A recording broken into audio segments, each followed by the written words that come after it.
Ngayon ay magluluto ako ng sinabaw na dorado. Kamatis,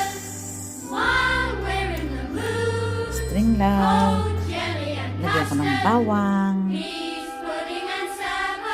lagyan natin ng asin, pepper,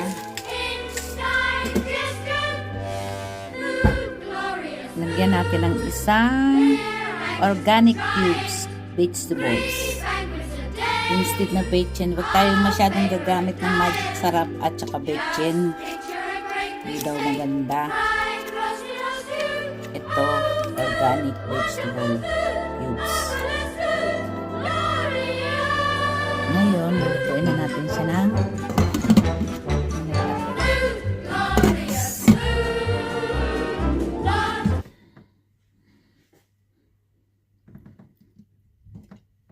yan, may asin na, may ano na.